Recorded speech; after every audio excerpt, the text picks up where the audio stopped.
సముద్రంలో మరో ప్రపంచమా? అవును, మీరు విన్నది నిజమే. సముద్రంలో ఇంకో భూమి ఉందట. అయితే మీరు ఎప్పుడూ దీని గురించి అంతగా విని ఉండరు.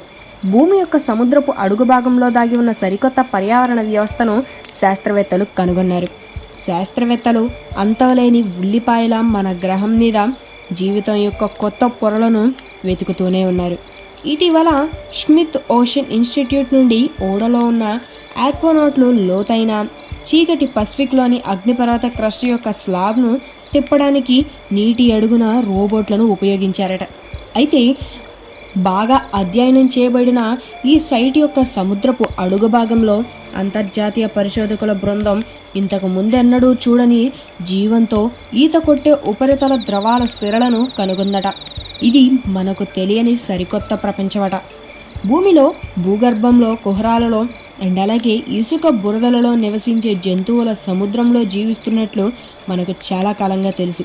కానీ మొదటిసారి శాస్త్రవేత్తలు హైడ్రోథర్మల్ వెంట్స్ కింద జంతువులను వెతికారట. ఈ సంగతి ఇన్స్టిట్యూట్ ఎగ్జిక్యూటివ్ డైరెక్టర్ జ్యోతికా వెర్మణి చెప్పారు. మరొక పర్యావరణ వ్యవస్థ కింద దాగి ఉన్న కొత్త పర్యావరణ వ్యవస్థ యొక్క ఈ నిజమైన విశ్లేషణ, ఆవిష్కరణ నమ్మశక్యం కాని ప్రదేశాలలో జీవితం ఉందని తాజా సాక్ష్యాలను అందిస్తుందట. 1970లలో లోతైన సముద్రంలో వేడి, ఖనిజాలు అధికంగా ఉండే ద్రవాలను ప్రవహించే హైడ్రోథర్మల్ వెంట్లను మాత్రమే శాస్త్రవేత్తలు కనుగొన్నారు. ఈ లోతుల చీకటి ఉన్నప్పటికీ ఈ పొగ చిమ్నీ లాంటి గుంటల చుట్టూ జీవితం నిండిపోయింది. అయితే గత 46 సంవత్సరాల పరిశోధనలో సముద్రపు వేడినీటి బుగ్గల కింద చూడాలని ఎవరూ అనుకోలేదు. సముద్రపు అడుగు భాగం యొక్క షెల్ను తీసివేయడం ఇప్పుడు పురుగులు, నత్తలు అండ్ అలాగే కెమోసింథటిక్ బ్యాక్టీరియా యొక్క రంగురంగుల పర్యావరణ వ్యవస్థను బహిర్గతం చేసింది. ఇవి సూర్యరశ్మిపై ఆధారపడవు అండ్ అలాగే శక్తి కోసం ఖనిజాలపై కూడా ఆధారపడవు. డీప్ సీ హైడ్రోథర్మల్ వెంట్స్ వద్ద జంతువుల జీవితం గురించి మనకు అవగాహన ఈ ఆవిష్కరణతో ఇంకా ఎక్కువ పెరిగింది అని వియన్నా విశ్వవిద్యాలయానికి చెందిన పర్యావరణ శాస్త్రవేత్త మోనికా బ్రైట్ చెప్పారు. 2 డైనమిక్ వెంట్ ఆవాసాలు ఉన్నాయట. ఉపరితలం పైన ఒకటి, దిగువ ఉన్న వెంట్ జంతు. అయితే పైనుండి సముద్రపు నీటిలో ఆక్సిజన్పై ఆధారపడి ఏకరూపంగా వృద్ధి చెందుతాయట. శాస్త్రవేత్తలు ట్యూబ్ వామ్లను ముఖ్యంగా మనోహరంగా కనుగొన్నారు. ఈ లోతైన సముద్రపు జీవులు కొత్త ఆవాసాలను వలసరాజ్యం చేయడానికి అగ్నిపర్వత ద్రవాల ద్వారా సముద్రపు అడుగు భాగంలో ప్రయాణిస్తున్నట్లు అనిపిస్తుంది. లోతైన అగ్నిపర్వత పగుళ్ళు చుట్టూ వారి పిల్లలు చాలా తక్కువ మంది ఎందుకు గుమిగూడుతున్నారో ఇది వివరించగలదు. చాలా వరకు ఉపరితలం కింద పరిపక్వం చెందుతుంది. అయితే ఈ పరికల్పనను పరీక్షించడానికి పరిశోధకులు సుబాస్టియన్ అని పిలువబడే రిమోట్గా పనిచేసే వాహనాన్ని ఉపయోగించారు. సెంట్రల్ అమెరికా నుండి తూర్పు పసిఫిక్ రైజ్లో సుమారు 2500 మీటర్ల లోతులో సముద్రపు అడుగు భాగం యొక్క చతురస్రాన్ని క్లియర్ చేశారు. ఇప్పుడు నిర్జీవమైన ఈ సైట్పై బృందం మేష్ బాక్స్ను అతికించింది. కొన్ని రోజుల తర్వాత వారు పెట్టెను తీసేసినప్పుడు కొత్త జంతువులు ఈ ప్రాంతాన్ని వలసరాజ్యం చేసినట్లు పరిశోధకులు కనుగొన్నారు. సముద్రపు అడుగు భాగం యొక్క అనేక పగుళ్ళు అండ్ అలాగే పగుళ్ళ కింద నుండి వారు అక్కడికి వచ్చి ఉండాలి. ఈ ఫలితాలు రాబోయే నెలల్లో ప్రచురించబడతాయి. అయితే పరిశోధకులు చెప్పేది నిజమైతే భవిష్యత్తులో లోతైన సముద్రపు మైనింగ్ తవ్వకాలు కొత్తగా కనుగొన్న ఈ పర్యావరణ వ్యవస్థకు తీవ్ర భంగం కలిగించవచ్చు. ప్రతి స్మిత్ ఓషన్ ఇన్స్టిట్యూట్ యాత్రలో చేసిన ఆవిష్కరణలు మన సముద్రాన్ని పూర్తిగా అన్వేషించే ఆవశ్యకతను బలపరుస్తాయి. తద్వారా లోతైన సముద్రంలో ఏముందో మాకు తెలుసు అని స్మిత్ ఓషన్ ఇన్స్టిట్యూట్ అధ్యక్షుడు అండ్ అలాగే సహ వ్యవస్థాపకుడు వెండీ స్మిత్ చెప్పారు. కొత్త జీవులు, ప్రకృతి దృశ్యాలు అండ్ అలాగే ఇప్పుడు పూర్తిగా కొత్త పర్యావరణ వ్యవస్థ యొక్క ఆవిష్కరణ మన మహాసముద్రం గురించి ఎంతో తెలుసుకోవాల్సింది.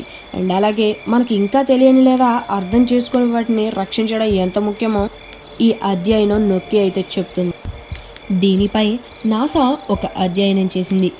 ఓషన్ వరల్డ్ సౌర వ్యవస్థ అండ్ అలాగే అంతకు మించి నీరు, సముద్రాల కథ జీవిత కథ. మహాసముద్రాలు మన ఇంటి గ్రహాన్ని నిర్వచించాయట. భూమి యొక్క ఉపరితలంలో ఎక్కువ భాగాన్ని కవర్ చేస్తాయట. అవును, నిజమే. మన భూమి అండ్ అలాగే వాతావరణంపై ఆధిపత్యం వహించే నీటి చక్రాన్ని నడుపుతాయి. కానీ ఇంకా చాలా లోతుగా మన మహాసముద్రాల కథ మన ఇంటిని చాలా పెద్ద సందర్భంలో చుట్టుముడుతుంది. అది విశ్వంలోకి లోతుగా చేరుకుంటుంది. అండ్ అలాగే మన సౌర వ్యవస్థ వెలుపల విస్తరించి ఉన్న సముద్ర ప్రపంచాల యొక్క గొప్ప కుటుంబంలో మనల్ని ఉంచుతుంది. అయితే మహాసముద్రం మూలాలు ఎక్కడి నుంచి వచ్చాయి? నీటిని అంతిమ మూలం ఏంటి? ఒక నీటి అణువు ఒక ఆక్సిజన్ అండ్ అలాగే 2 హైడ్రోజన్ అణువులతో రూపొందించబడిందట. బిగ్ బ్యాంగ్లో హైడ్రోజన్ అండ్ అలాగే సూర్యుడి కంటే భారీ నక్షత్రాల కోరల్లో ఆక్సిజన్ సృష్టించబడింది.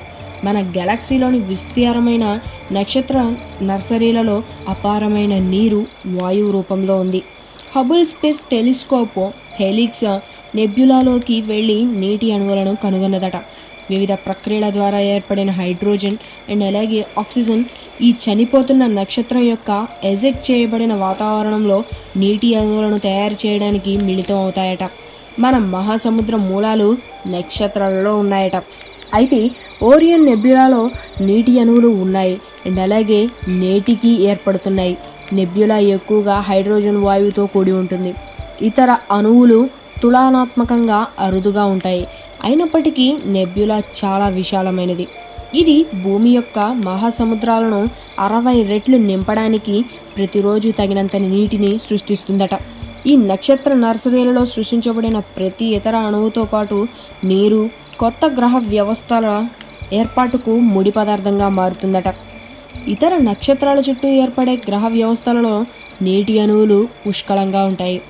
20 మిలియన్ సంవత్సరాల పురాతన నక్షత్రం బీటా పిక్టోరిస్ చుట్టూ నీటి అణువులు కనబడ్డాయి.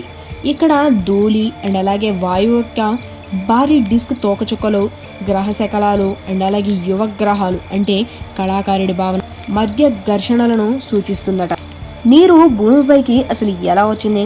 గ్రహ శకలాలు అండ్ అలాగే తోకచుక్కలు మన సౌర వ్యవస్థ ఏర్పడినప్పటి నుండి మిగిలిపోయిన శిథిలాలు అండ్ అలాగే నీటిలో సమృద్ధిగా ఉన్నాయట.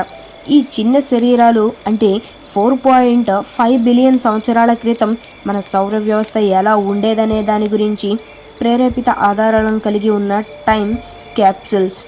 చాలా గ్రహ శకలాలు అంగారగ్రహం అండ్ అలాగే బృహస్పతి గ్రహాల మధ్య సూర్యుని చుట్టూ తిరుగుతాయి. అయితే చాలా వరకు భూమికి దగ్గరగా తిరుగుతాయి అండ్ మన కక్షను కూడా దాటుతాయి. తోకచుక్కలు మన సౌర వ్యవస్థ యొక్క బయటి ప్రాంతాలలో ప్లూటో కక్షకు ఆవల ఉన్న కైపర్ బెల్ట్లో లేదా సమీప నక్షత్రానికి సగం వరకు విస్తరించే విశాలమైన రహస్యమైన ఊట్ క్లౌడ్లో కనిపిస్తాయి. బిలియన్ల సంవత్సరాలలో లెక్కలేనన్ని తోకచుక్కలు అండ్ గ్రహశకులాలు భూమిని ఢీకొన్నాయి. మన గ్రహాన్ని నీటితో సుసంపన్నం చేశాయి. మన సముద్రాల నీటిలోని రసాయన గుర్తులు చాలా నీరు గ్రహశకలాల నుండి వచ్చినట్లు సూచిస్తున్నాయి. ఇటీవల పరిశీలనలు గ్రహశకలాలు తోకచుక్కలు అంతర్భాగాల్లో మంచు అండ్ అలాగే బహుశా ద్రవనీరు కూడా ఉన్నాయని చెప్తూ ఉన్నాయి. ఫ్రెండ్స్, ఇప్పుడు అర్థమైంది కదా? ఈ వీడియో మీకు నచ్చినట్లయితే లైక్ చేయండి, షేర్ చేయండి, సబ్స్క్రైబ్ చేయండి. Thanks for watching.